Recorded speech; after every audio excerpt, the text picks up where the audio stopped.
പിന്നെ ഇപ്പോൾ റയൽ മാഡ്രിഡിനെ കുറിച്ച് പറഞ്ഞപ്പോൾ എനിക്ക് ഓർമ്മ എന്ന് പറഞ്ഞാൽ സെർജിയോ റാമോസിനാണ്. അത് ഇപ്പം ഞാൻ പറയുകയാണെങ്കിൽ വേൾഡിലെ one of the most underrated പ്ലെയറിൽ ഒരാളാണ് സെർജിയോ റാമോസ്. കാരണം സെർജിയോ റാമോസ് എന്ന് പറഞ്ഞാൽ only player in the history, അതായത് നമ്മളിപ്പോൾ എടുത്തു നോക്കുകയാണെങ്കിൽ only player in the history who has won back to back international trophy, അതേപോലെ തന്നെ അടുപ്പിച്ച് 3 ചാമ്പ്യൻസ് ലീഗ്.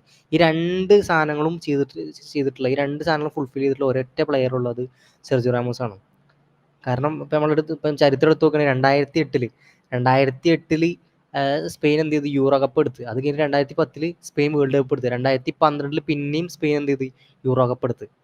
അത് കഴിഞ്ഞിട്ട് ഇപ്പൊ നമ്മൾ ക്ലബ്ബിൽ എടുത്ത് നോക്കുകയാണെങ്കിൽ 2016 റയൽ മാഡ്രിഡ് ചാമ്പ്യൻസ് ലീഗ് എടുത്ത്, 2017 ചാമ്പ്യൻസ് ലീഗ് എടുത്ത്, 2018 ചാമ്പ്യൻസ് ലീഗ് എടുത്ത്. 3 വർഷം അടുപ്പിച്ച് ചാമ്പ്യൻസ് ലീഗ് എടുത്ത്.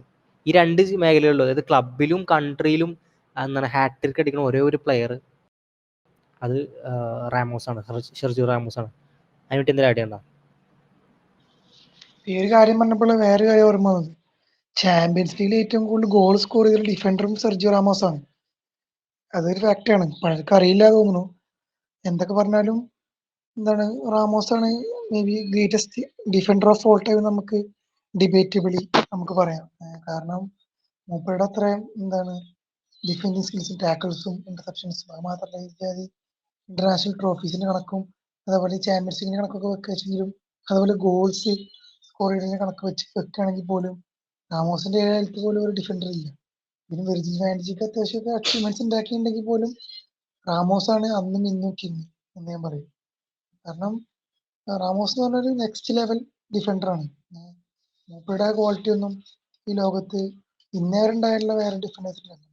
വേറെ പല ഡിഫൻഡേഴ്സ് ഉണ്ട്, മാൽഡിനി പോലത്തെ ഉള്ള ഡിഫൻഡേഴ്സ് ഒക്കെ ഉണ്ട്. എന്നാൽ പോലും എല്ലാം കൊണ്ടും ഒരു പെർഫെക്ഷനിസ്റ്റ് ആണ് എന്താണ് റാമോസ് എന്ന് പറയേണ്ടി വരും. ഓൾ ഇൻ ഓൾ ഇത്ര അച്ചീവ്മെന്റ്സ് ഉണ്ടായിട്ട് പോലും റാമോസിനെ എല്ലാവരും പലരും എന്താണ് കണക്കാക്കുന്ന ഒരു സത്യമാണ്. പലരും വേണ്ട പരിഗണന കൊടുക്കുന്നില്ല. അതുകൊണ്ട് തന്നെ റാമോസ് ഒരു അണ്ടർ ഡിഫൻഡർ ആണ് എന്നാണ് എൻ്റെ അഭിപ്രായം.